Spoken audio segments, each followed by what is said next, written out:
Hello everyone, and welcome back to Boring History for Sleep, where we journey through the quiet corridors of the past seeking peace in the details that often whisper unheard.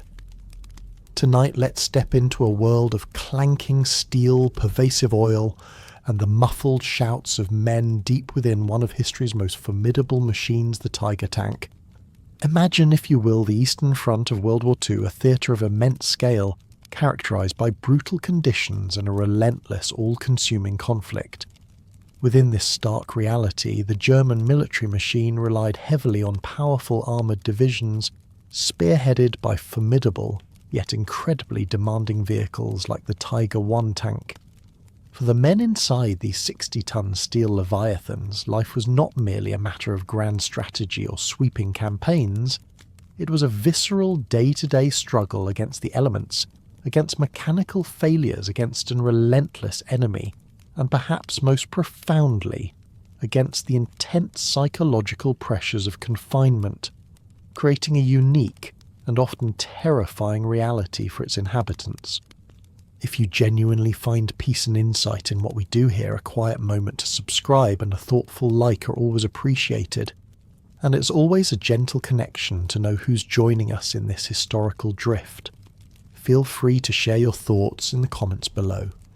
Now dim the lights and allow your mind to softly drift as we journey back to the heart of an iron beast to discover what life was really like inside.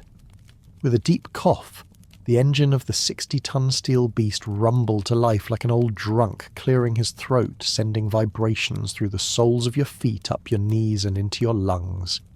A clear signal that another day inside the Tiger tank had unequivocally begun.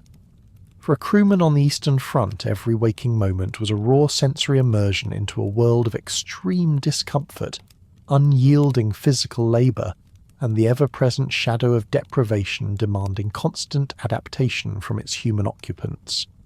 The formidable machine, though designed for battle, instantly narrowed your world, transforming into a claustrophobic steel closet, where even basic movements resulted in bumped knees, scraped elbows, and constant unavoidable contact with sharp rivets and bolts.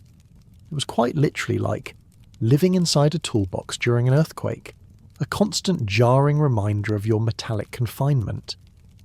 The loader's station offered no proper seat, just a canvas sling that seemed perpetually designed to bruise the tailbone, ensuring that genuine comfort remained an elusive concept. You existed in a perpetual half-crouch, unable to fully stretch or stand, a posture that over time guaranteed constant backaches, persistent cramps, and fingers swollen from being slept on, or from the biting, relentless cold that seemed to seep into every crevice. The Tiger's interior offered stark thermal extremes, swinging violently between an oven or a freezer with no middle setting, making any true sense of warmth or cool tranquility unobtainable. The biting cold often caused the metal itself and indeed morale to contract. Your breath visibly fogged in the freezing air, condensing into tiny glittering ice crystals that would gather on your eyebrows by morning, a stark, frosty frame for weary eyes. Even when the tank was officially off, it hummed softly, a low living presence that resonated through the thick steel shell. A dominant, inescapable scent permeated everything: hot oil, grease, sweat, rubber leather, and something unmistakably alive. This unique industrial organic scent clung to your clothing, permeated your skin, and eventually became so much a part of your daily reality that it slipped beneath the threshold of conscious notice simply was. This constant, intimate sensory bombardment began to forge a strange, almost symbiotic bond between the men and the machine.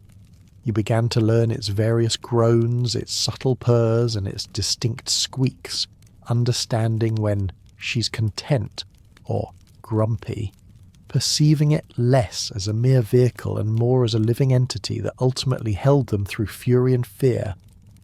The rhythmic demands of battle would soon impose their own unique acoustic landscape on this confined space.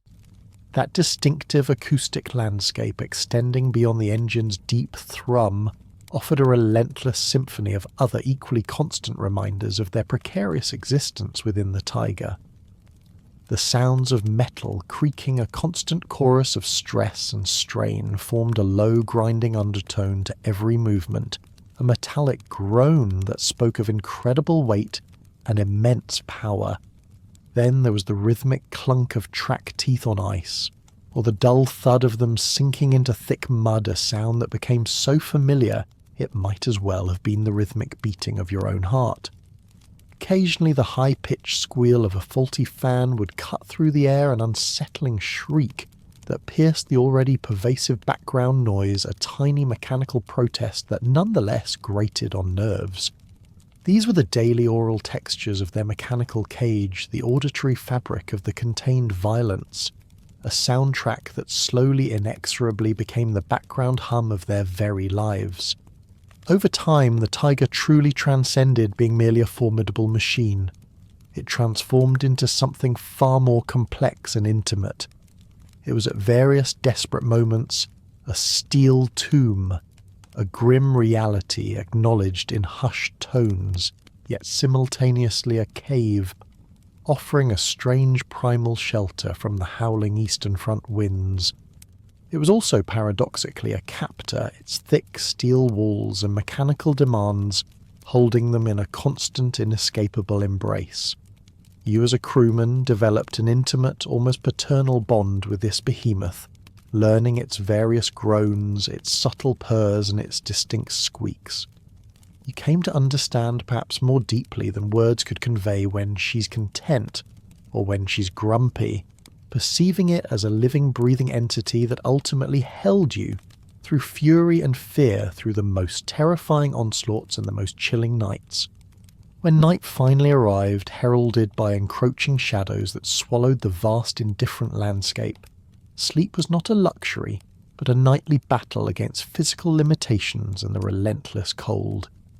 Crewmen curled up next to shell casings, their jackets serving as makeshift inadequate pillows against the hard, unyielding steel.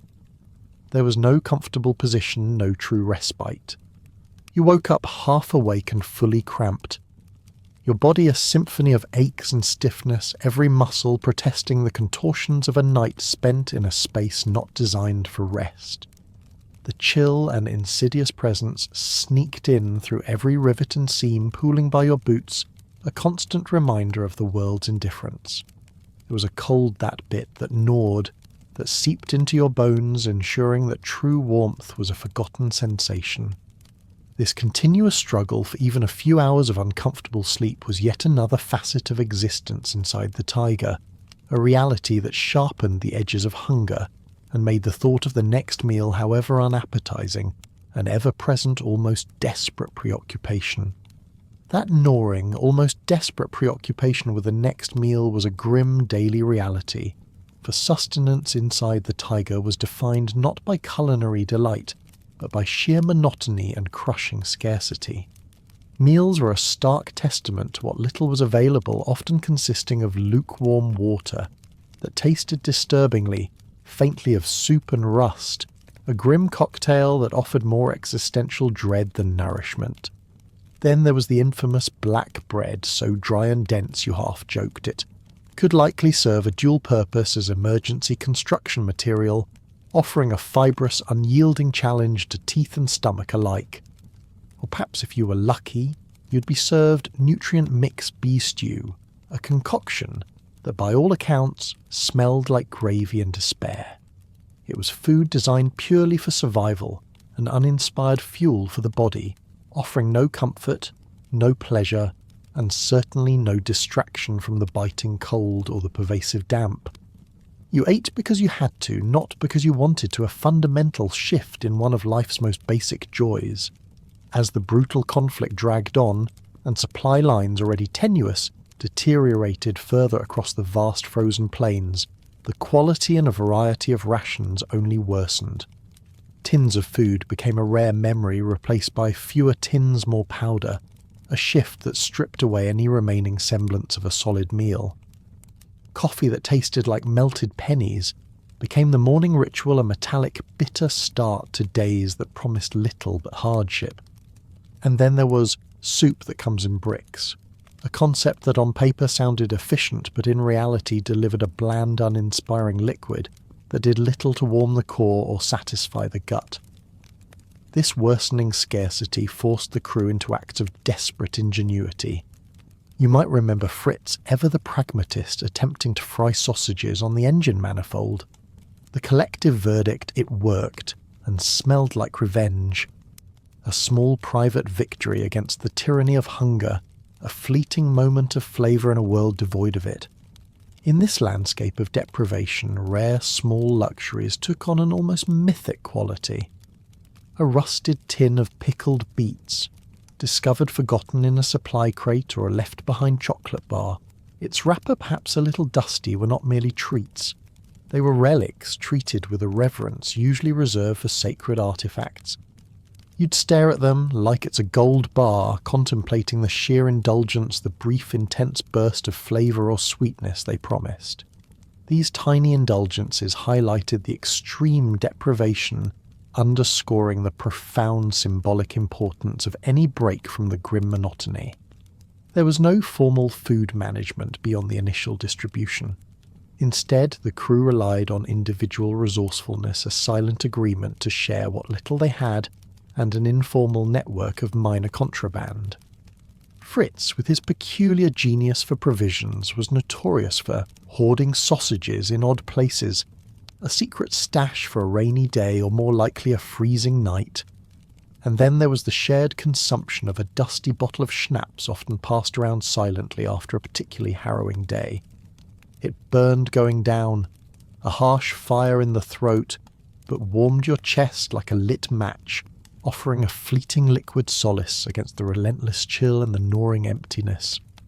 This constant battle for even basic sustenance, however, was just one facet of a losing war against the pervasive filth that clung to every surface and every man within the tank. That grim battle against pervasive filth within the steel confines of the Tiger was a constant losing fight, one that etched itself onto skin and permeated clothing, becoming as much a part of your daily reality as the roar of the engine. The confined space meant an inescapable pervasive exposure to grease and axle oil that seemed to materialize everywhere, smearing clothing and skin with an unshakable grimy sheen. This mingled with the pervasive blend of damp wool, stale cigarette smoke and warm steel, creating a unique and utterly unforgettable bouquet that permeated every breath. But above all, there was the inescapable smell of men, a pungent combination of sweat unwashed bodies and the lingering scent of fear and exertion, an odour that you quickly learned to ignore, for there was no escaping it. Personal hygiene was a concept largely relegated to a distant civilian past. Basic and rare laundry was perhaps a monthly event if you were lucky enough to find the opportunity and the resources. It involved melted snow for water and a sliver of soap that had to be carefully rationed, stretched to its absolute limit. The effort often proved futile, resulting in clothes that remained vaguely the same shade of brownish grey, a constant visual testament to the sheer impossibility of true cleanliness in such an environment.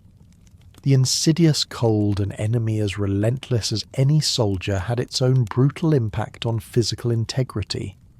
Your fingers, perpetually exposed and under strain, constantly split open from the biting temperatures, forming tiny cracks along the knuckles, burning reminders that multiple layers of gloves, however thick, couldn't prevent numbness or maintain the dexterity crucial for handling shells.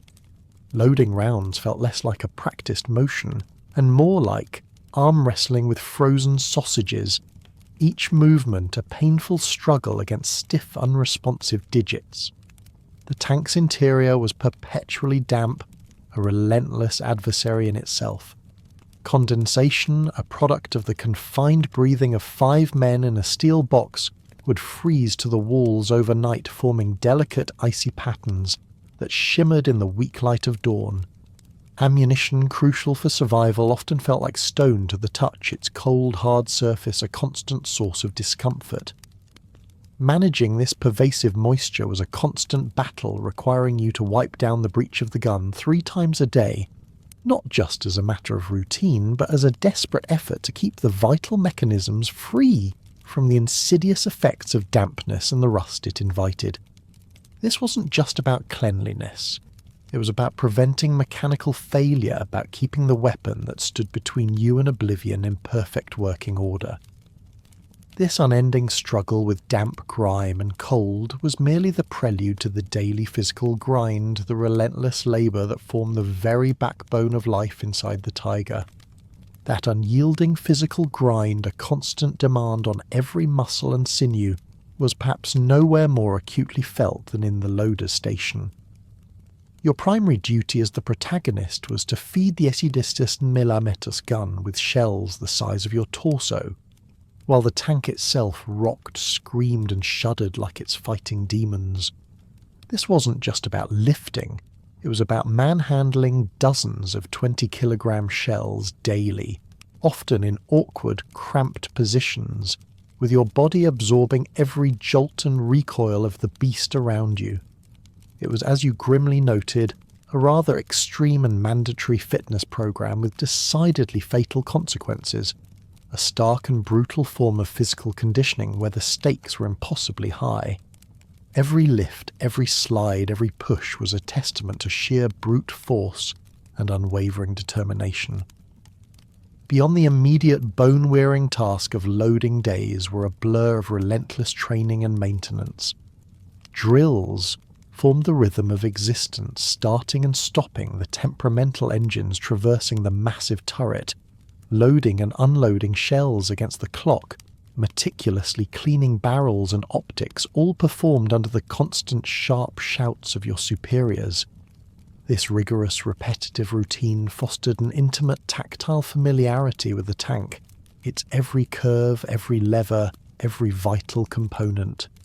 You learned its shape and its intricacies, like a blind man learning to read a map by touch, your hands and body memorizing what your eyes could not always see in the dim, shaking interior. This was less instruction, and more a forced communion with the machine, your very survival dependent on your instinctive understanding of its demands. Mechanical breakdowns, an inevitable and frequent occurrence on the unforgiving Eastern Front, were physically brutal. These weren't minor inconveniences. They were Herculean tasks requiring manual labour in extreme conditions.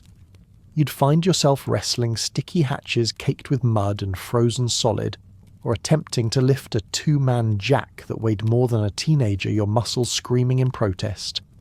Digging planks out of thick, viscous mud, often waist-deep, was another common agony, your body straining against the sucking grip of the earth.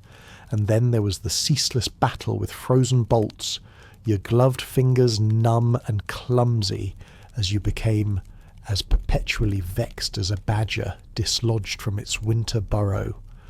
A vivid testament to the sheer frustration of fighting, not just the enemy, but the very tools designed to aid you. The crew learned through bitter experience to live with the tank's various quirks. Perhaps it was a turret that stuck occasionally resisting the gunner's frantic efforts, or a possessed fan that whirred erratically at the worst possible moments. Adapting your labour to its temperamental nature became second nature. Otto the gunner, for example, maintained a meticulous, almost reverent cleaning regimen for the optics, despite the mud's constant smearing. His dedication to this seemingly futile task was like a priest performing last rites, highlighting the blend of duty, quiet, desperation, and a dash of superstition that permeated their approach to keeping their steel beast operational. Each repair, each moment of maintenance became a deeply personal struggle, a quiet prayer for continued function, and as winter tightened its icy grip, these labours only intensified.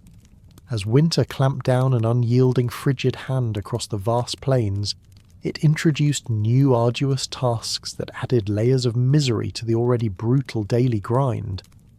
You'd find yourself shivering and cursing, digging out the exhaust pipes from under meters of deep insulating snow, a task both physically draining and utterly thankless. Checking the oil, which by now moved like syrup in the sub-zero temperatures, became a delicate, time-consuming operation, each drop a precious commodity in the battle against mechanical failure. And then there was the cherished, almost sacred ritual of drying damp wool socks over the engine manifold at night.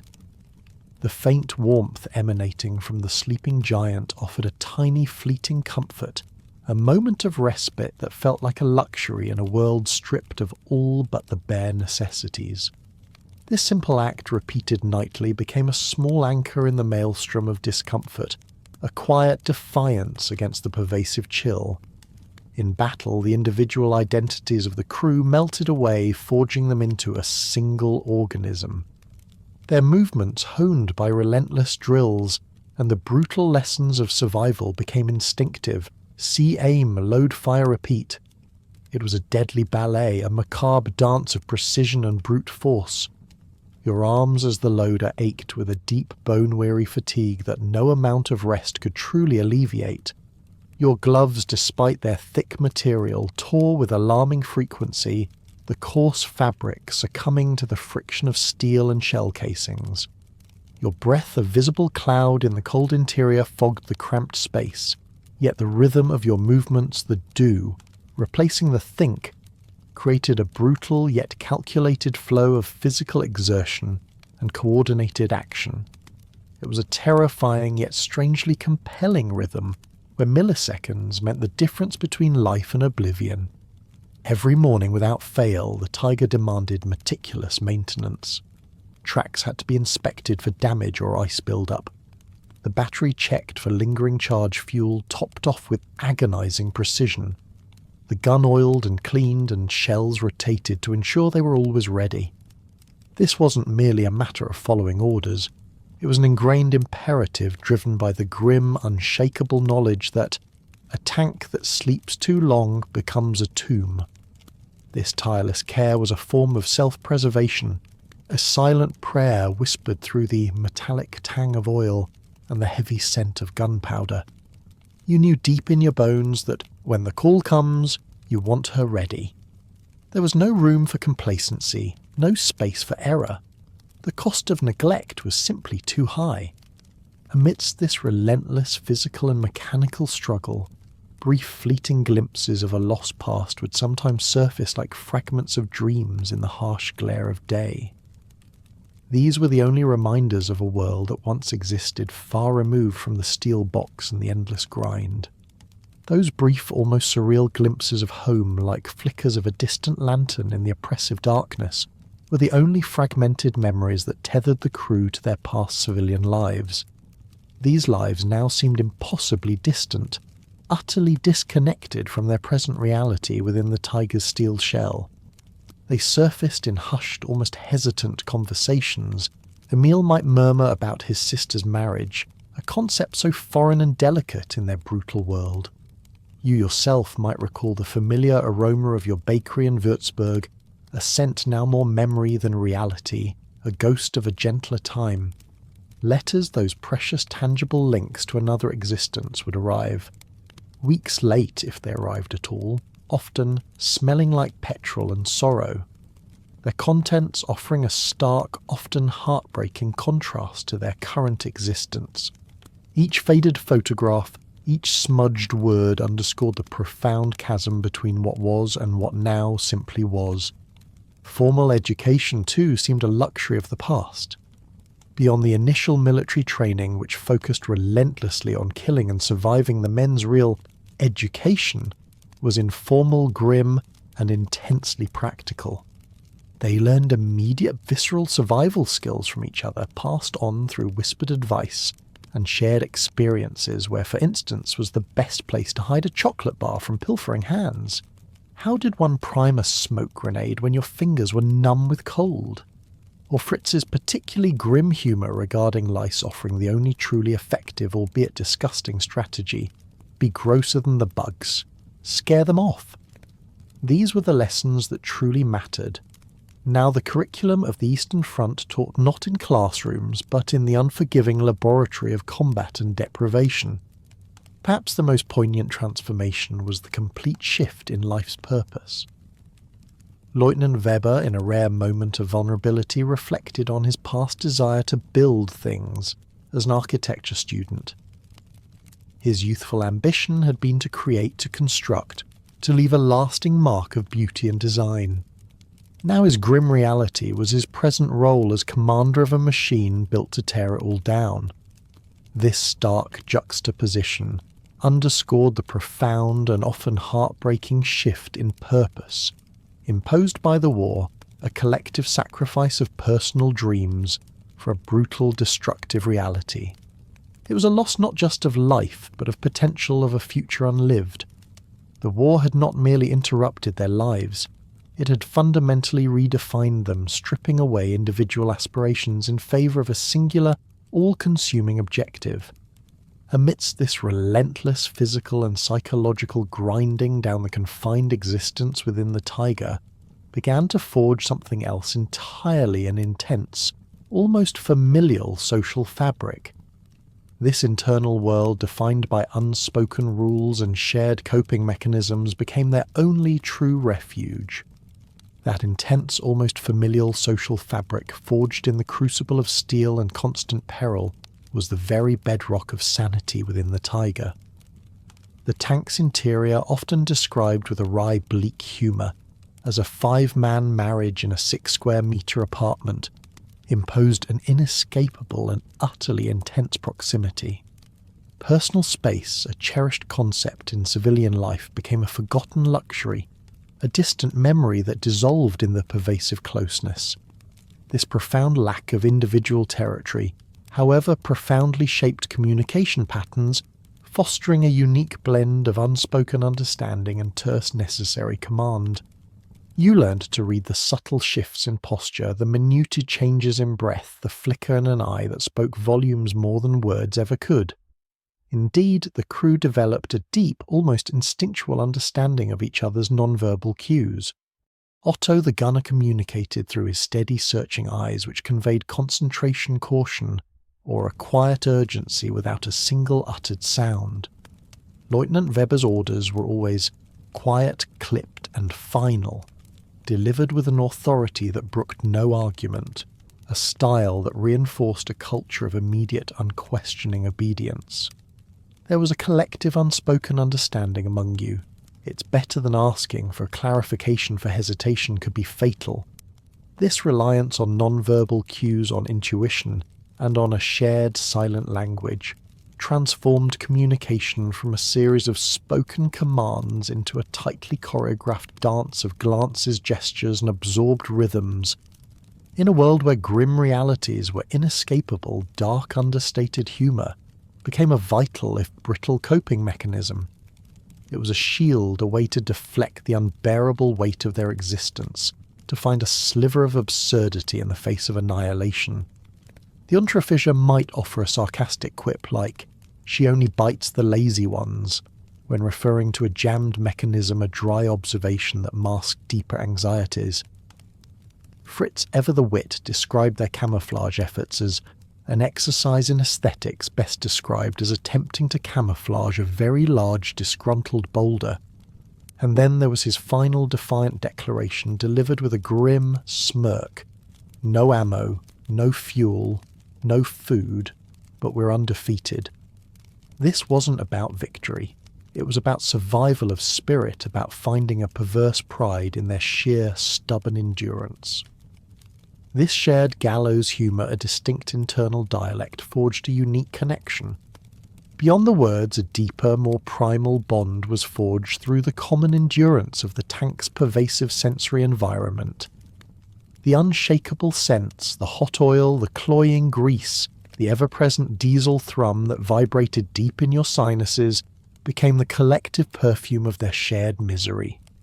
The distinct sounds too bound them the engine's familiar cough, the visceral thud of the gun's recoil, the satisfying clink of spent shell casings tumbling onto the floor. These became their industrial, mechanical music, a symphony of survival that played constantly around them, creating a unique, unspoken bond, a rhythm that pulsated through their shared metal skin. Even in the crushing weight of silence, a powerful form of communication persisted, filling the void with unspoken narratives. The periods of silence within the tank, though superficially empty, were in fact full of unspoken things. They resonated with worries, dreams, and the ends of jokes you didn't have time to finish reflecting a shared burden, a mutual understanding that words were often inadequate or worse dangerous. This quietude, particularly after a close call, was a profound form of collective communication, a space where fear and exhaustion mingled with a fragile, almost desperate camaraderie. It was in these shared silences that the weight of their precarious existence was most deeply felt, yet also paradoxically where their shared human connection felt most palpable.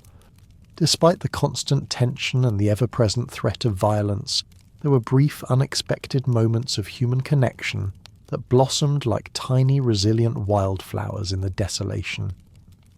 You might recall soft shared laughter at a failed harmonica tune, a clumsy attempt at musical solace that nonetheless brought a fleeting moment of lightness. Or perhaps trading embellished stories of home exaggerations that served to keep the memory of a normal life alive, however distorted. Sharing scarce luxuries like that single dusty bottle of schnapps became a ritual of bonding, each sip a communal act of defiance against deprivation.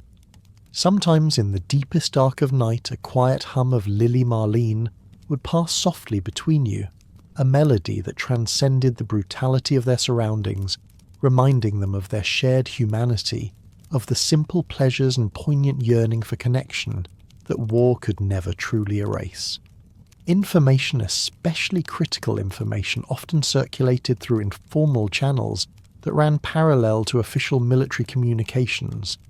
Whispers, muttered conversations at the edge of campfires, or one-line warnings scribbled in shared latrines.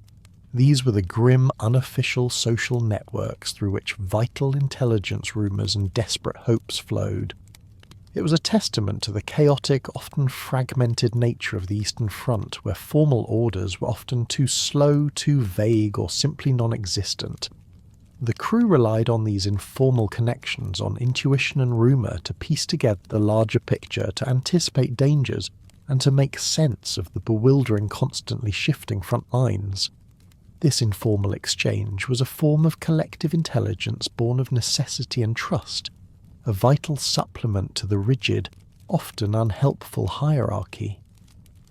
Amidst this compressed social sphere, certain cultural disciplines began to manifest themselves not just as duties but as performances, rituals that imposed a semblance of order amidst the chaos.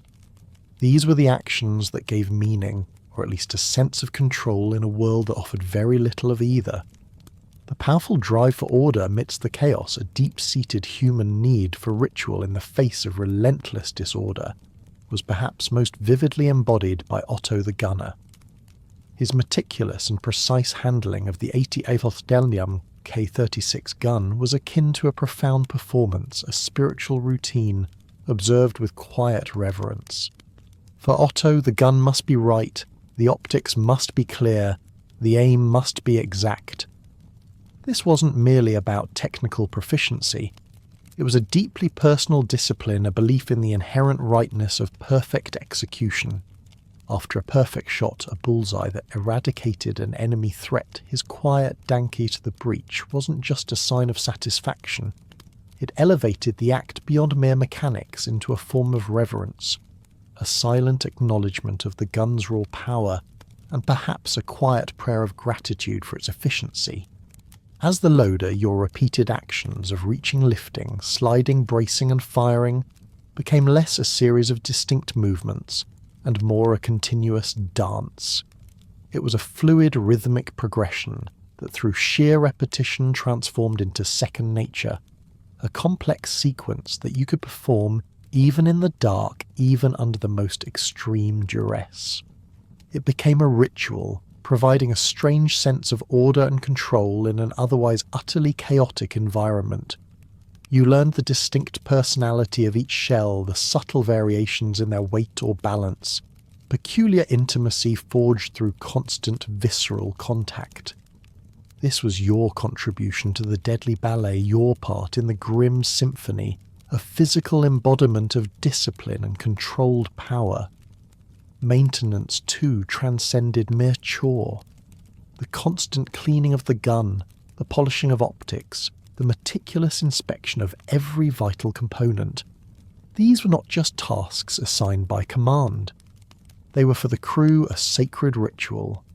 This belief was rooted in a profound sense of personal responsibility. If the gun jammed, if the optics blurred, and you haven't done your part, that's not bad luck.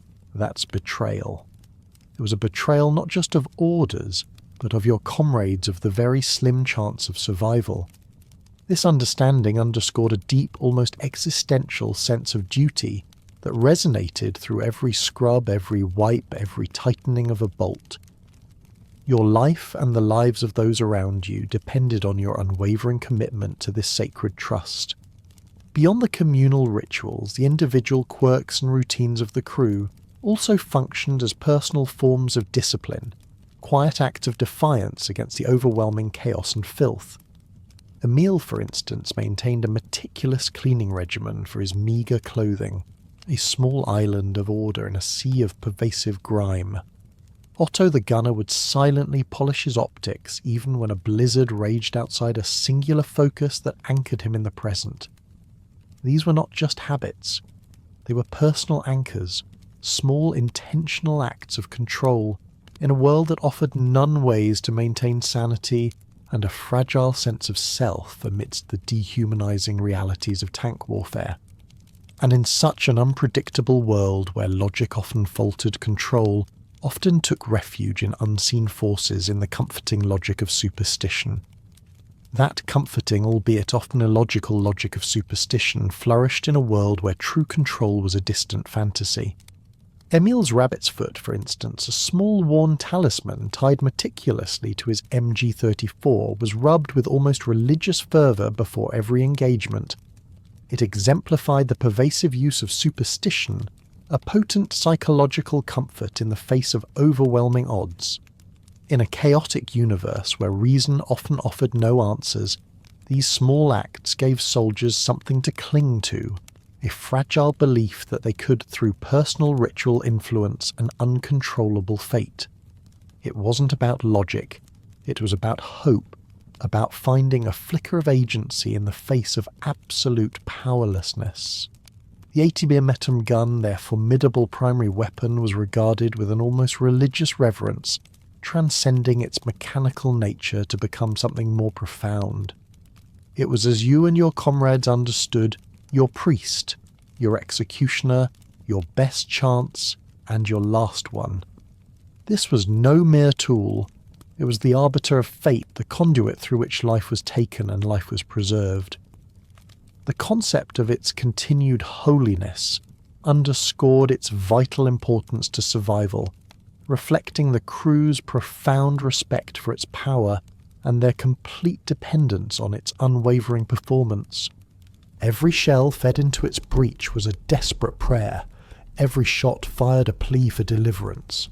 The constant act of cleaning the tank and its components, particularly the gun, took on a ritualistic quality far beyond simple maintenance. It became a profound ritual of cleansing and preparedness, signifying a deeper commitment to their shared fate. It was a belief that through diligent action, through meticulous attention to detail, one could somehow influence destiny, ensuring that when the moment of truth arrived, they had done everything in their power to ensure survival. This was a form of active rather than passive superstition, a tangible demonstration of their dedication. Amidst the mechanical clang and the pervasive stench of diesel, subtler, more profound human needs sought expression. Emil's secret notebook, for instance, tucked away, carefully recorded little things. Dates, jokes shared around a flickering campfire, the names of forgotten villages. Or the crew's silent, listening to Russian lullabies drifting across the airwaves from captured radio melodies of a distant enemy that nonetheless touched a universal chord of human tenderness. These small private acts reflected a deeper human need to find meaning, to maintain connection, and to hold on to a sense of later, a future, a life beyond the steel box, in a world stripped of such comforts. These glimpses of human tenderness and a longing for connection provided a stark contrast to the distant, often cynical echoes of concepts like love and marriage. That distant, often cynical echo of concepts like love and marriage arrived occasionally in the form of a faded letter, a stark reminder of a world they no longer inhabited. The reality of marriage, briefly mentioned in a letter from Emile's sister, was framed through a detached, almost ironic lens. He's a postman. Poor guy has no idea what he's in for. This casual remark, delivered with a wry smirk, highlighted the immense distance and profound disconnect from normal civilian life. Such a domestic detail felt impossibly remote, almost absurd in a context defined by death and destruction. It wasn't disdain, perhaps, but a deep unbridgeable gap in understanding what normalcy even meant anymore. Your own struggle to maintain contact with your family in Würzburg underscored this profound isolation. Letters that were weeks late or that arrived smelling like petrol and sorrow were not merely delayed communications. They were tangible symbols of the limited agency soldiers had over their personal connections amidst the chaos of war. Each missed birthday, each unanswered question, each piece of news that arrived too late to matter, contributed to a profound sense of loneliness. The sheer logistical difficulty of simply sending and receiving mail highlighted how completely their lives had been subsumed by the war, severing them from the very ties that once defined their identities. Crucially, the narrative primarily focuses on the intense camaraderie forged between the tank crew, not on romantic relationships. This implicit suggestion points to a stark reality. The intense, harsh realities of tank life simply left a little room for such connections. Romantic love, with its vulnerabilities and demands, was implicitly relegated to a distant civilian realm, a luxury they could neither afford nor sustain in their steel cocoon. The bonds that mattered here were visceral, immediate, and utterly dependent on shared survival. The closest thing to intimacy was the shared breath in the cramped space, the unspoken understanding of a comrade's fear or exhaustion. This profound focus on the internal bonds between the crew meant that the tank itself often became an extended family, its very metal a part of their collective identity. Indeed, the crew functioned as a five-man marriage, an intensely close-knit, inescapable unit, where each member's quirks and strengths were intimately known. Fritz, with his incessant humming that could either soothe or irritate Emile's nervous twitchiness that betrayed his anxiety, Otto's silent intensity that spoke of deep concentration, and Weber's stoic scowl that conveyed the weight of command. These individual traits coalesced into a shared identity. Their very survival hinged on this collective identity, on their ability to anticipate each other's moves, to function as a seamless, interdependent whole. The tank, in a sense, became not just their home, but their collective being. The tank itself, in this profound bond, transcended mere machinery. It developed a deep, almost familial connection with its crew, perceived as a she, with a distinct personality. They called her Hilde, a name whispered with both affection and weary respect. Hilde was capable of groaning like an old woman purring softly when her engine was content squeaking in protest as her turret traversed, and even in the dead of night snoring a low mechanical rumble that filled their confined space. She was a living entity that held you through fury and fear, through the chilling grip of combat and the deep silence of night, offering a strange, albeit metallic, comfort. This anthropomorphism was a coping mechanism, a way to imbue their steel captor with a soul, making their reliance on her feel less like a mechanical necessity and more like a shared destiny. The common experience of enduring extreme conditions, wrestling with mechanical failures and surviving brutal combat fostered a powerful sense of collective identity and shared fate. In this brutal crucible, individual actions were intrinsically linked to communal outcomes. Fixing a stubbornly sagging track, a back-breaking ordeal in freezing mud, wasn't just an individual's task. It was a communal triumph, celebrated with muttered curses and exhausted sighs of relief. Conversely, losses such as the unspoken fate of a sunken tank's crew became a collective grief, a shared understanding of profound and irreversible absence. Each man's survival was dependent on the others, forging a bond deeper than friendship, closer than family. You were quite simply all you had. Your own journey as the protagonist revealed a profound transformation, a brutal metamorphosis from a greenhorn, perhaps naive recruit to a seasoned, battle-hardened crew member.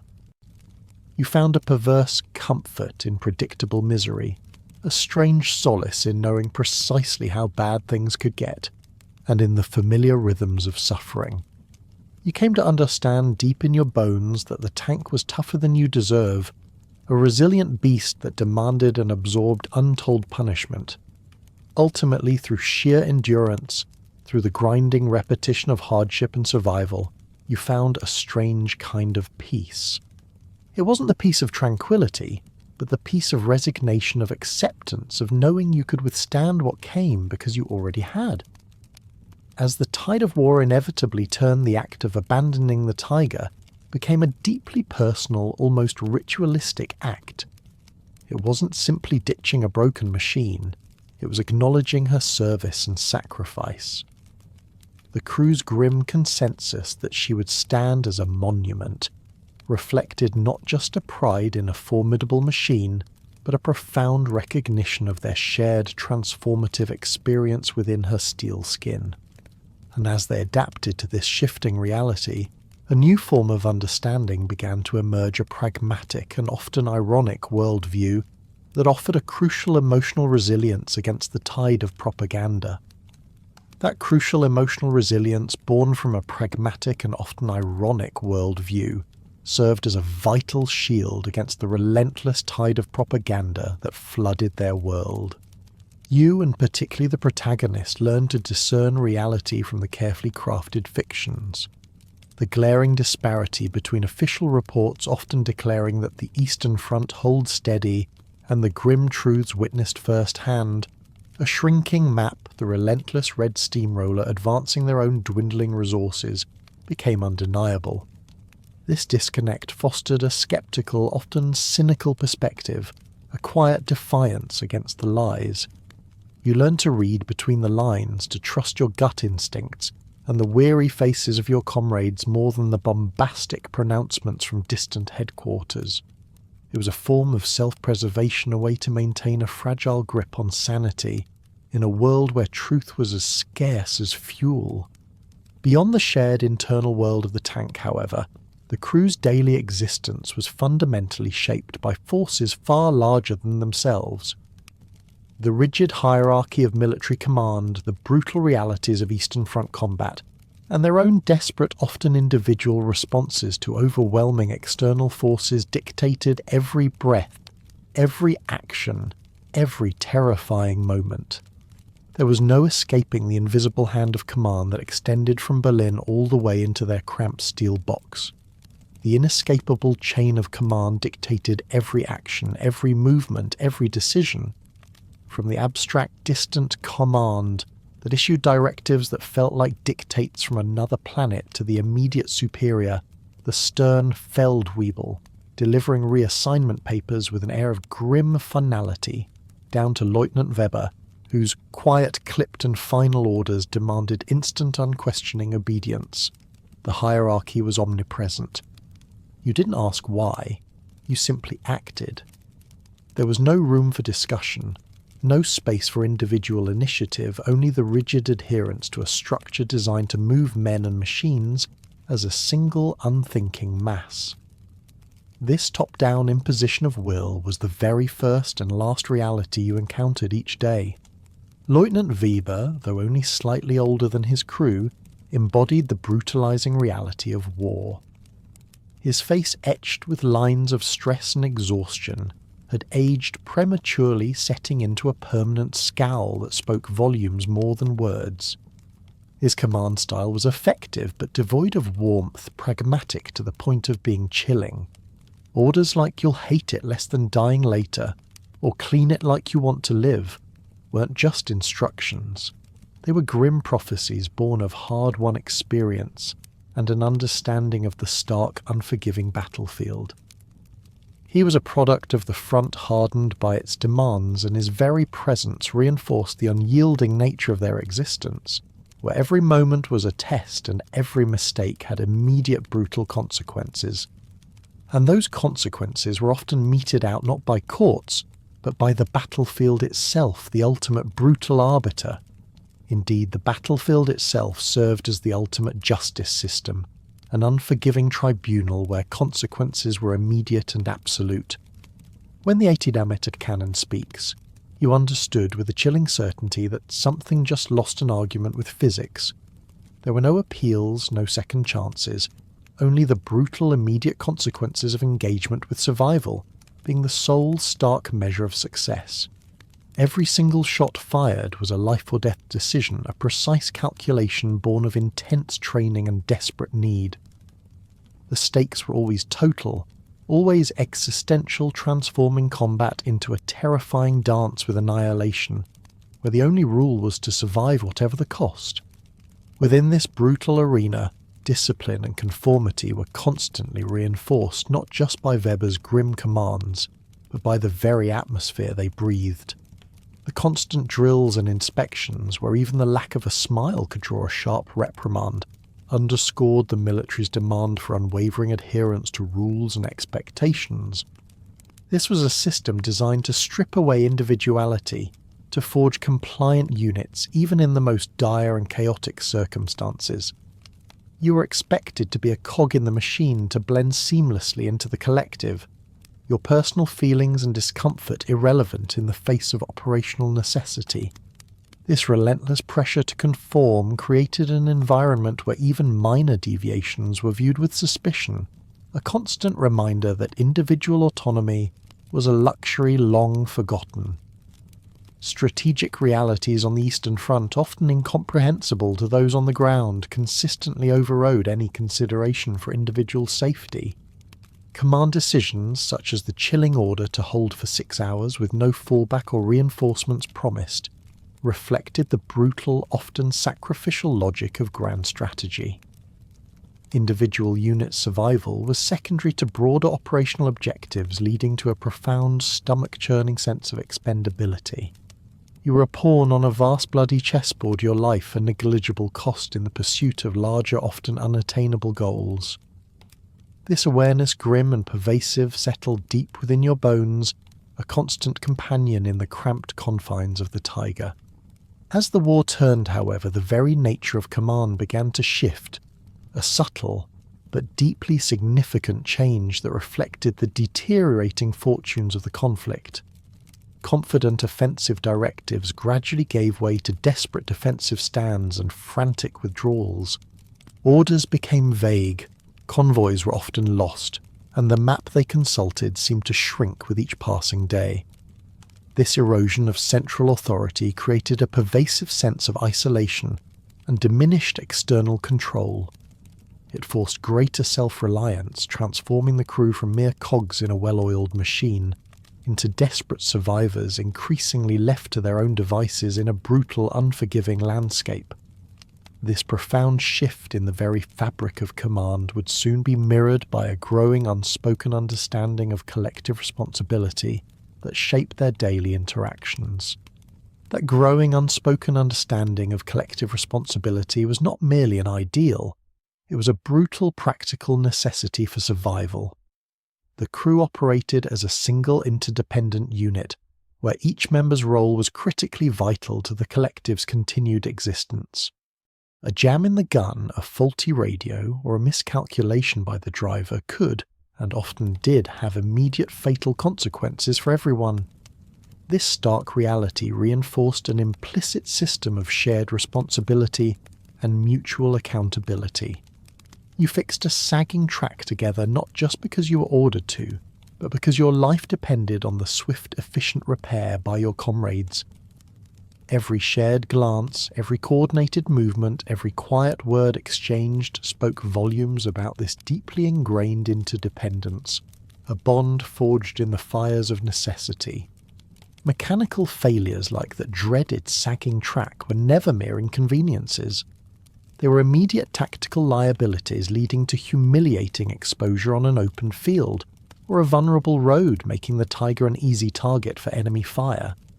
Commands to fix it were delivered with an urgency that brooked no delay, emphasizing with brutal clarity that survival depended on rapid, effective problem-solving. There was simply no room for error, no time for hesitation. The ticking clock of enemy presence, the pervasive cold, the sucking mud all conspired to make these repairs agonizingly difficult, yet absolutely essential. The immediate tangible consequences of failure instilled a grim perfectionism in every repair, every check, every minute spent ensuring the tank was against all odds operational.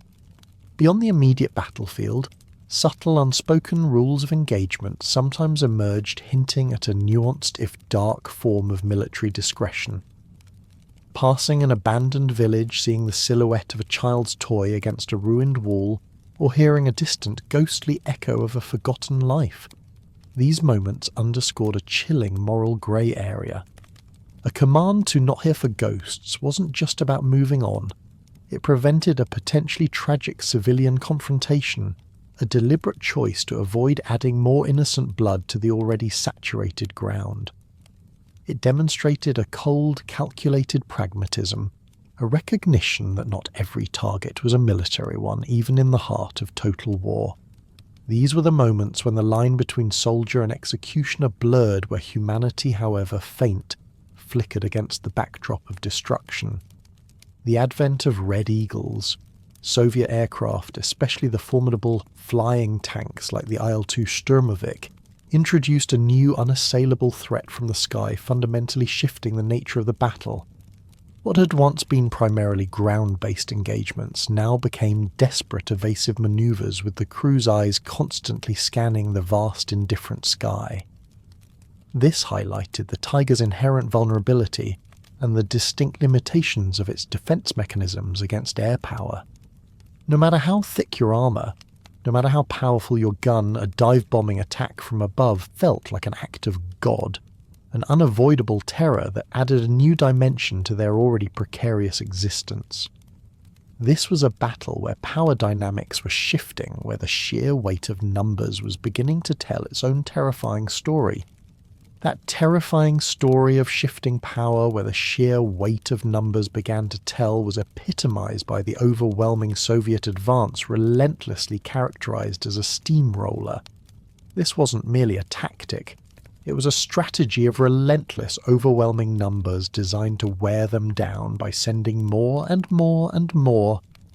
It transformed combat from a nuanced game of maneuver and tactical brilliance into a brutal, grinding battle of attrition, a horrifying force against which individual bravery or superior machinery seemed increasingly futile. You weren't just fighting soldiers, you were fighting a demographic reality, a human tide that threatened to drown everything in its path. The psychological impact of facing such an inexhaustible, relentless force was immense, chipping away at morale day by agonizing day. This strategic shift from confident offence to desperate defence fundamentally impacted the psychological landscape of the crew.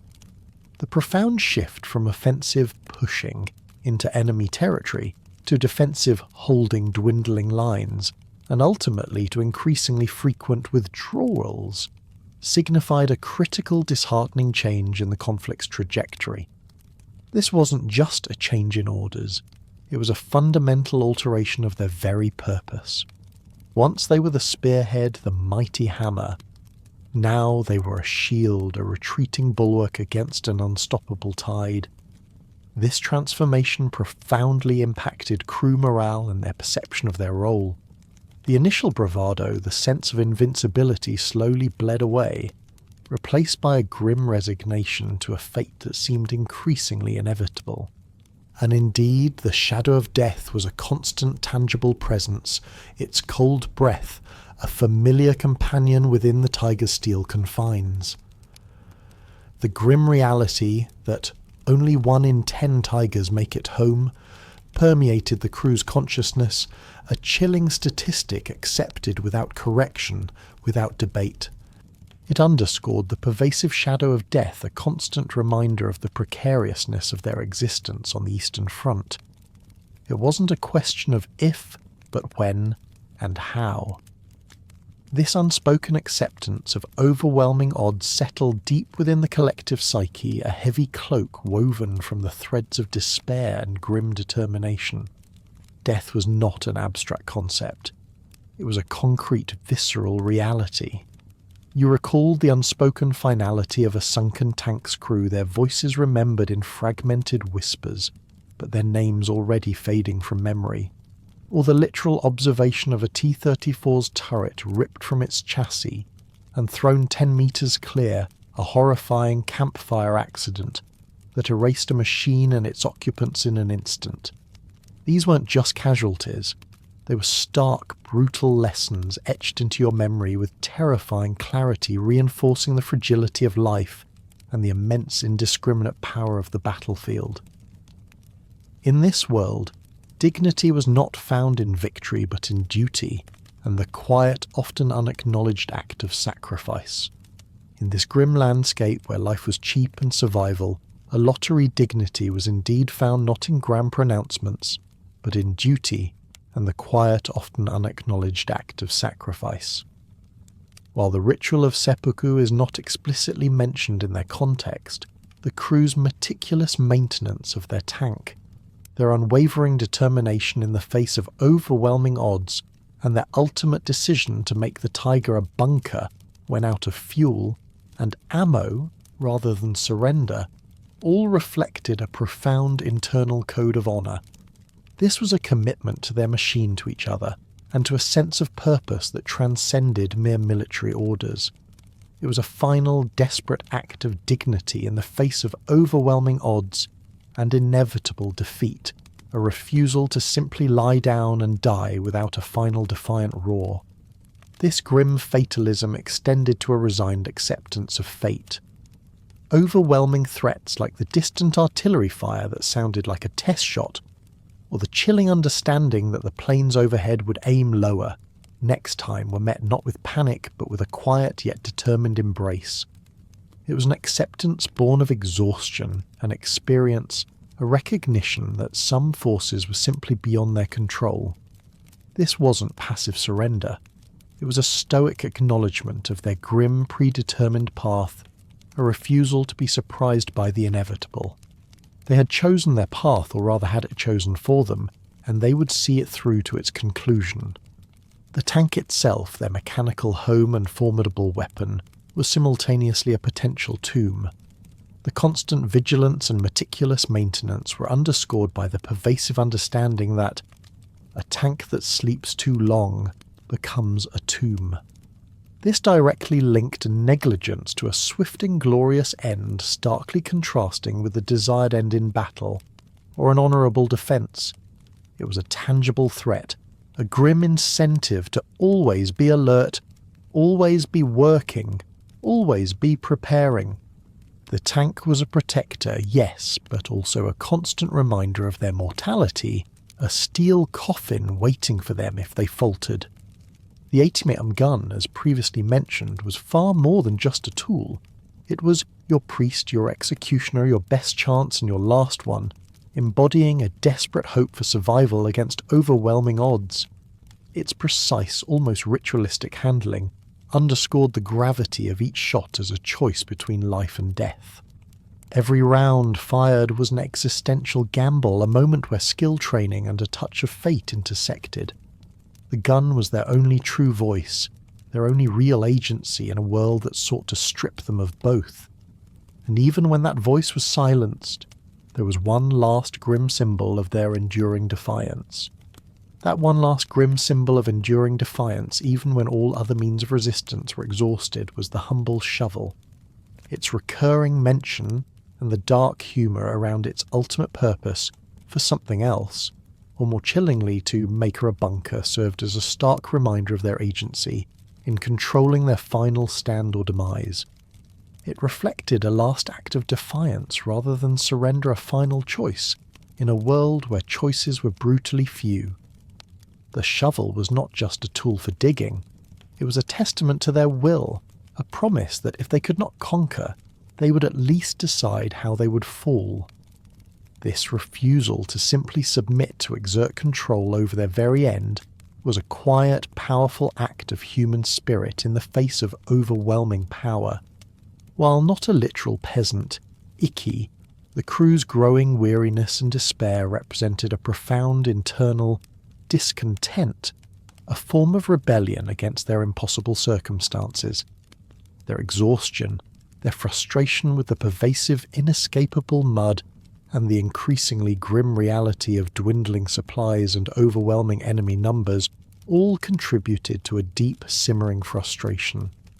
This discontent manifested not in open mutiny, but in dark humour like the bitter joke "Moscow left 6 months ago," a sardonic comment on the ever-retreating front lines. It was a general weariness with the war, a deep-seated fatigue that went beyond physical exhaustion, touching the very soul.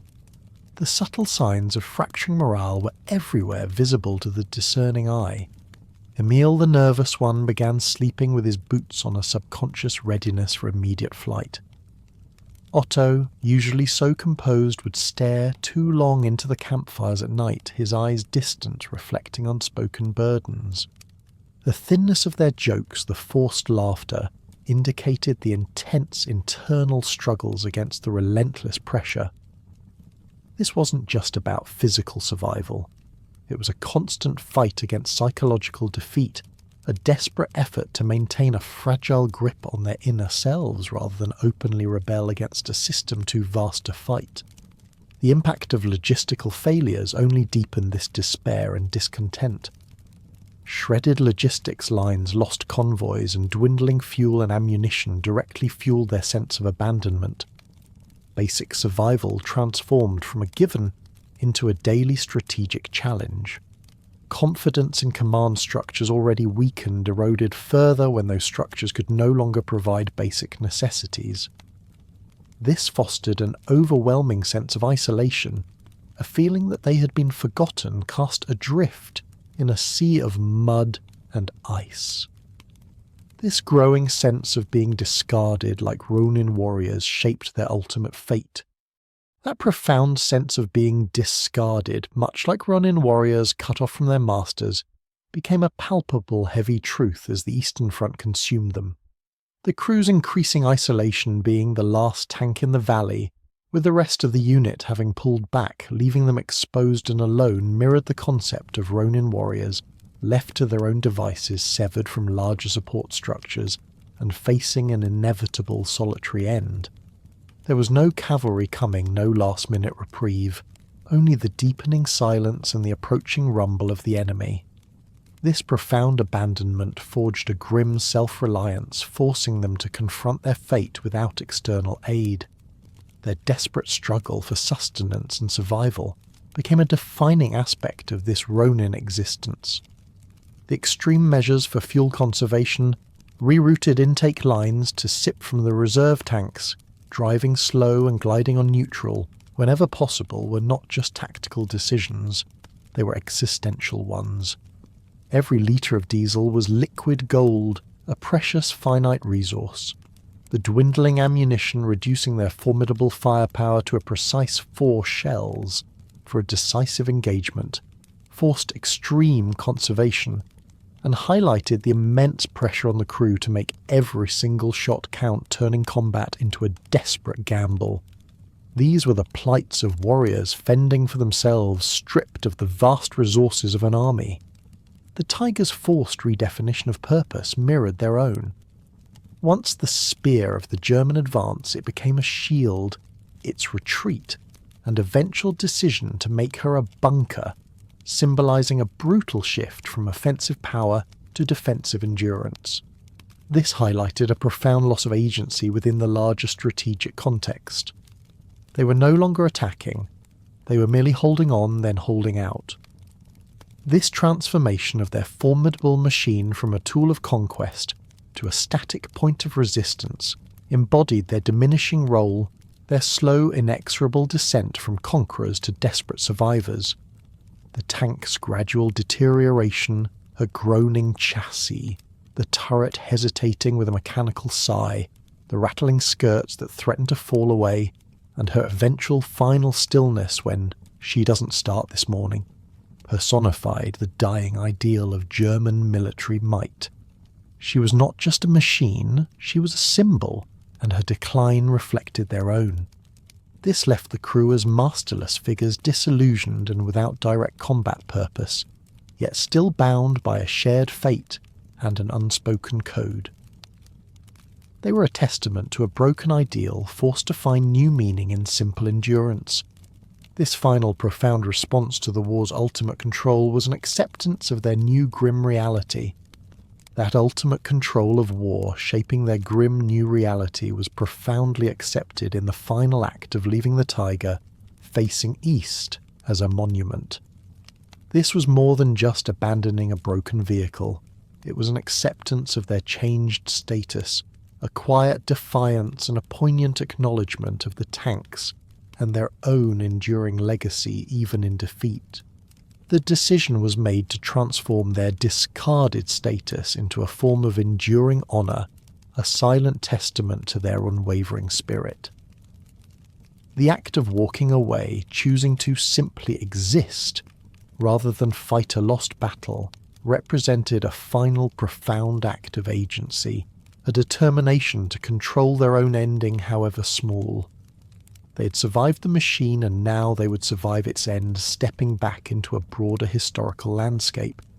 Anchoring this intensely personal experience within the Tiger, the broader historical landscape of the Eastern Front was a world defined by a rigid military and societal structure, a constantly struggling economy stretched thin by endless conflict, and a relentless, unforgiving natural environment that often proved as formidable an enemy as any opposing force. This grand, brutal backdrop ceaselessly shaped every aspect of their existence, a reminder that their small steel world was merely a microcosm of a much larger, more devastating reality. The rigid military hierarchy was an inescapable, unyielding presence dictating roles and in many ways fixed destinies. The article established a clear top-down chain of command from the abstract distant command that issued directives from afar down to the immediate superior Lieutenant Weber, whose authority was absolute. Below him, each individual crew member, the driver, the gunner, the radio operator and the loader, had specific, meticulously defined roles. There was an expectation of unquestioning obedience, a seamless automatic response to every order, reinforcing the sense that individual identity was secondary to functional purpose. Despite the intimate narrative that placed you, the protagonist loader, at the heart of the experience, your individual agency was severely limited. Your primary purpose was fundamentally to keep her fed, referring to the insatiable 80 mm gun. There was no glory, no fancy sight lines, just grit timing and not losing a finger. This stark description reflected a predetermined functional role within the larger military machine where your value is measured in efficiency and endurance, not individual ambition or heroism. You were a vital cog, no doubt, but a cog nonetheless, easily replaced if you faltered. This unwavering adherence to a predetermined role, however, also offered a strange kind of liberation from personal choice, a grim comfort in knowing exactly what was expected. That grim comfort of a predetermined role of being a functional unit within a larger war machine was a pervasive undercurrent of life on the Eastern Front. The narrative consistently reinforced the idea of soldiers as mere instruments of grand strategy, where reassignments were common and individual lives were secondary to operational objectives. You saw this stark reality embodied in the chilling acceptance when no one asks why you were sent first, across the thin ice of a frozen river implying a brutal sacrificial logic. Your existence was tied to the exigencies of the front, your fate intertwined with the larger and different sweep of military necessity. This detachment from individual worth, while harsh, perhaps also served as a psychological shield against the overwhelming scale of loss and suffering. Beyond the immediate confines of their military duties, The omnipresent civilian suffering served as a stark ever-present backdrop, a continuous reminder of the war's broader devastating impact. The passing columns of refugees, their faces etched with a chilling muddy blank resigned despair, spoke volumes about the widespread misery. The abandoned villages, their empty houses, their shattered livelihoods, and the desolation that permeated every landscape. A schoolhouse with no windows, a house with no roof, a well with no rope, painted a grim, pervasive picture of widespread destruction. These were not just statistics. They were tangible symbols of lives, uprooted communities destroyed, and the relentless, grinding cost of conflict on civilian populations who bore the brunt of its brutal hierarchy. Their suffering, largely unseen, was nonetheless deeply felt. Underlying all these realities was the constant agonizing strain on the core economy and resource management, a struggle that was as relentless as any battle. Fuel, specifically diesel, was not just a resource. It was the lifeblood of Operation's liquid gold in a world starved of it. It defined the tank's operational range, its combat capability, its very reason for being. The Tiger's immense consumption, nearly 500 litres per 100 kilometres, doubling in thick mud, tripling in the frenetic demands of combat, created a constant, agonising logistical nightmare for command. Every single drop was counted, every gallon, a strategic decision transforming the simple act of powering the tank into a monumental continuous challenge. The narrative starkly illustrated the profound systemic breakdown of the German supply infrastructure. Logistics lines shredded, roads broken, bridges blown, and fuel convoys lost or redirected. These were not just isolated incidents. They were symptoms of a terminal illness afflicting the war effort. This catastrophic failure led to critical shortages of both fuel and ammunition, severely hampering offensive manoeuvres and defensive stands alike. The very sinews of war were fraying, making every forward push a desperate gamble, every defensive posture a precarious stand against overwhelming odds. In such circumstances, desperate measures became the new normal, a constant battle against the clock.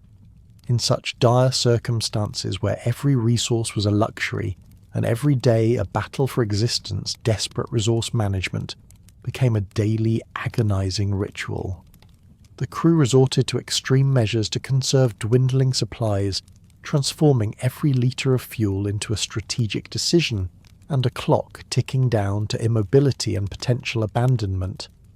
They rerouted intake lines to sip from the reserve tanks, drove excruciatingly slow whenever possible, and learned to glide on neutral down hills, bleeding every possible metre of movement from their precious fuel reserves. This wasn't just about efficiency, it was about extending their lifespan, delaying the inevitable moment when their powerful machine would become a static, vulnerable target. Ammunition scarcity too was a constant gnawing anxiety, making every shot a prayer. Ammunition became scarcer than smiles, reducing their formidable firepower to a precise 4 shells for a decisive engagement. This forced extreme conservation and highlighted the immense pressure on the crew to make every single shot count. Combat transformed into a desperate gamble, a series of calculated risks rather than overwhelming force.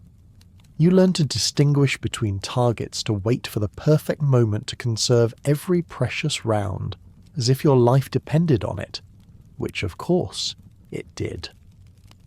The silence of the empty breach was as terrifying as the roar of an enemy tank, a palpable reminder of their dwindling power.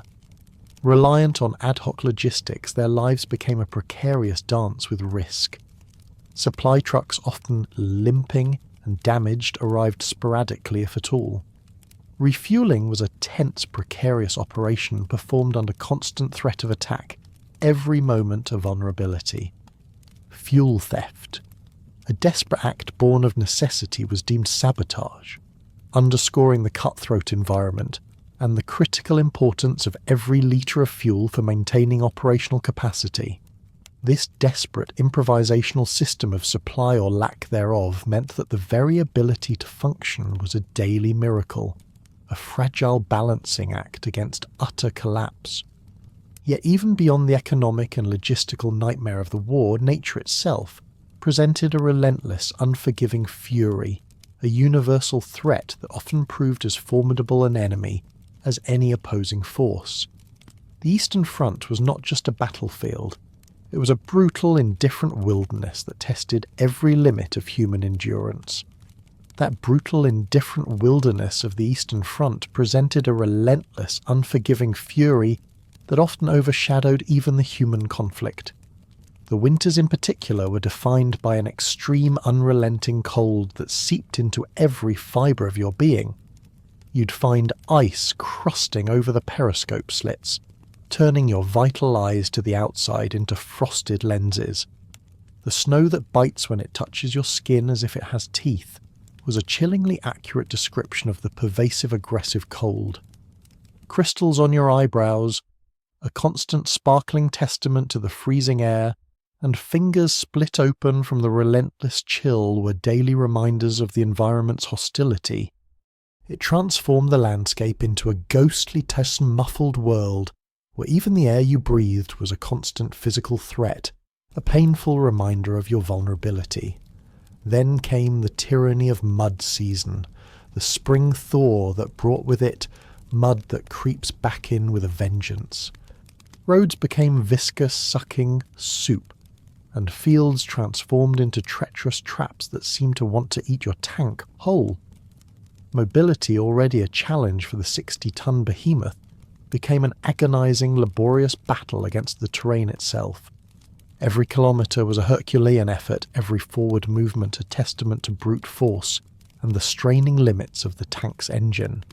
The mud clung to everything, seeped into everything, and made every repair, every movement a greasy, frustrating ordeal that pushed men and machines to their breaking point. The journey through abandoned and ruined villages painted a grim, pervasive picture of widespread desolation reflecting the war's destructive footprint on the environment and the lives of those caught within it. A schoolhouse with no windows, its empty panes like vacant eyes staring out at a broken world. A house with no roof, exposing its skeletal frame to the indifferent sky. A well with no rope, a symbol of desperate thirst unquenched. These were not just ruined structures. They were monuments to lost lives, to shattered dreams, to a world that had ceased to be. The pervasive destruction was a stark contrast to the natural beauty that once must have defined these lands, now scarred beyond recognition. Beyond the human conflict, the environment presented its own unpredictable dangers. The thin ice of frozen rivers, a deceptive pathway that could swallow tanks whole in an instant, added an inherent layer of risk to every movement. Unpredictable snowfalls obscured visibility, turning familiar landscapes into disorienting whiteouts, and making navigation treacherous, adding yet another layer of uncertainty to their already precarious existence. These natural phenomena, indifferent to human struggle, constantly reminded the crew of their ultimate vulnerability, serving as a powerful counterpoint to their formidable machine, and highlighting the profound isolation of their situation. That constant reminder of their ultimate vulnerability woven into the very fabric of the Eastern Front was amplified by the profound lack of formal relief efforts.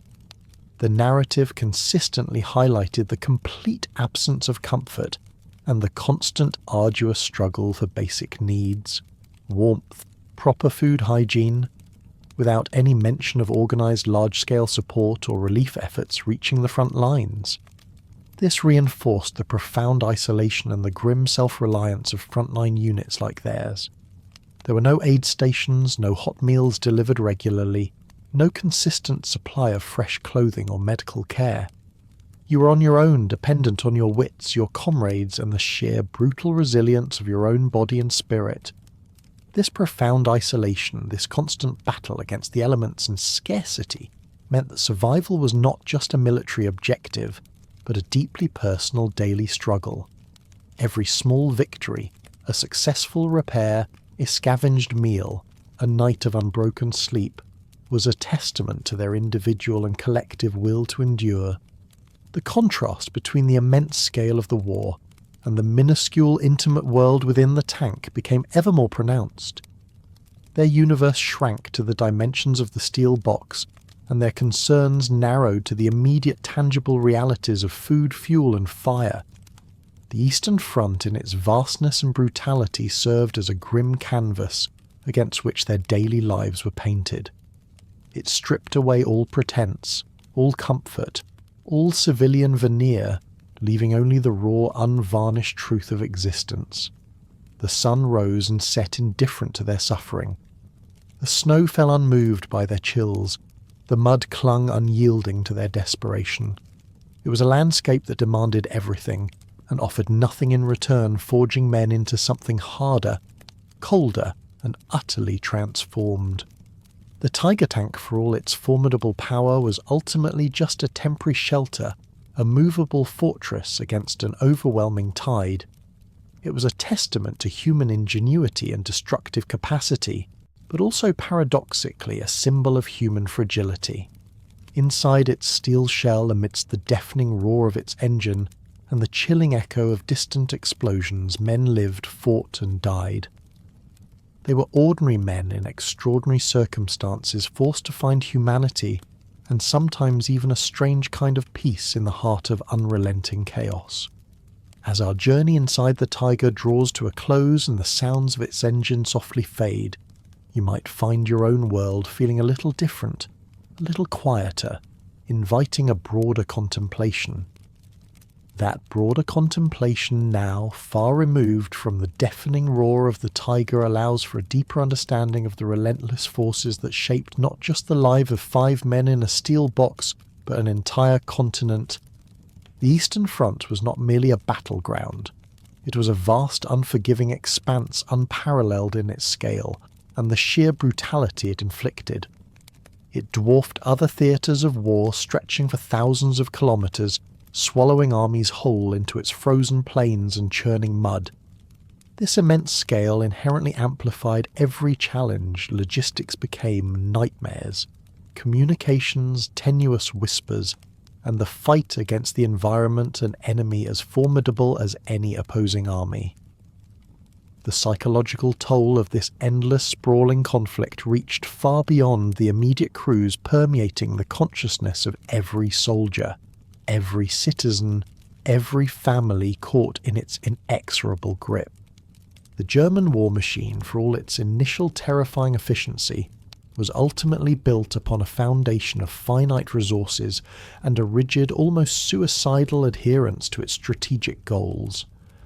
The early victories gained through swift, overwhelming force had lulled many into a false sense of invincibility. Yet beneath the surface of those triumphs lay the seeds of future collapse, nurtured by the relentless demands of a total war. Every tank, every shell, every litre of fuel required immense industrial output, a constant drain on an economy already stretched thin. The demands of this war were not just fought on the front lines. They were fought in factories, in mines, and in the rationing of every scrap of food and every drop of oil back home. The foundational realities of a nation at war ultimately dictated the daily realities of its soldiers. This grander overarching structure of the conflict created an environment where individual suffering, though immense, was often statistically insignificant. For the high command, distant maps and casualty figures told a story of attrition of resources expended. For the men on the ground, however, it was a story told in the perpetual cold, the gnawing hunger, the pervasive damp, and the relentless mechanical failures that were the immediate tangible expressions of that larger systemic strain. The environmental challenges in particular became a character unto themselves, an antagonist that claimed lives and crippled machines with the same ruthless efficiency as enemy artillery. The sweeping blizzards, the unyielding permafrost, the seemingly bottomless mud, these were not just weather phenomena. They were strategic obstacles, forces that reshaped campaigns and determined fates as much as any military genius. As the war stretched on, demanding more and more from a populace already at its breaking point, the concept of a fixed destiny within this rigid social and military structure became even more pronounced, defining the very essence of their existence. That unyielding power of the state defining their very essence extended far beyond the immediate battlefield, solidifying the concept of a fixed destiny within a rigid social and military structure. From the moment they were conscripted, their lives became irrevocably intertwined with the war effort, their individual ambitions and dreams subsumed by the demands of the collective. The narrative of the Tiger Crew, while intimate, is a microcosm of this larger reality. Men, regardless of their personal desires, were moulded into instruments of national will. Their roles predetermined, their agency largely surrendered. There was no escaping the vast impersonal machinery of war which processed lives with chilling efficiency, valuing function over individuality. This sense of predetermined purpose permeated every aspect of their lives, from the grim routine of maintenance to the stark reality of combat. The soldier as a cog in this colossal machine was expected to perform, to endure, and ultimately to sacrifice without question. The experiences within the tank, the physical discomfort, the psychological strain, the bonds of camaraderie forged in shared peril, were all shaped by this fundamental societal contract. They were not merely fighting for a cause. They were fulfilling a role, a duty imposed by a system that left little room for deviation. This deep-seated understanding of their place, however grim, provided a strange albeit bleak sense of stability in an otherwise utterly chaotic world. And now, as the final echoes of the Eastern Front gently recede and the memory of the Tiger tank settles into the quiet corners of history, we are reminded of the profound paradox of human endurance. These were lives lived at the razor's edge in a world defined by steel and mud, by fire and ice. They faced challenges almost unimaginable in our modern comfort, pushing the very boundaries of human resilience. Yet within that brutal reality, they found moments of shared laughter, forged unbreakable bonds, and clung to fragments of dignity and hope. Their story is a testament not just to the horrors of war, but to the enduring, indomitable spirit of those who lived through it, a quiet testament to the profound complexities of what it means to be human in the face of the inhuman. As the last echoes of the Tiger tank's engines softly fade into the long, silent corridors of history, allow yourself to gently drift back, slowly, softly, to the comfort of your own space. Feel the quiet warmth of your room, the gentle weight of your blankets, perhaps the soft purr of a sleeping pet nearby. It's a world far removed from the biting cold that coated eyebrows with ice crystals, from the pervasive smell of hot oil and human sweat, or the jarring clunk of tank tracks on frozen earth. The hardships of that steel cocoon, the endless damp, the unyielding cramps, the meals that tasted of despair and rust, these are now just whispers in the past, distant images safely contained within the pages of history. You are here in the quiet present, surrounded by the simple, profound comforts that were so brutally absent for those men. Let the quiet courage of their endurance, the surprising humour found in the bleakest moments, and the unshakable bonds forged in shared peril gently settle in your mind. There is no need for alarm, no urgency here. The cold metal is gone, the distant artillery a mere memory, and the constant threat has dissolved into the tranquil air around you. Breathe slowly, deeply. Feel the peace of this moment, a quiet understanding of how truly fortunate we are. Allow your thoughts to become soft, unfocused. The stories are told, the history explored. Now simply rest. Let the quiet come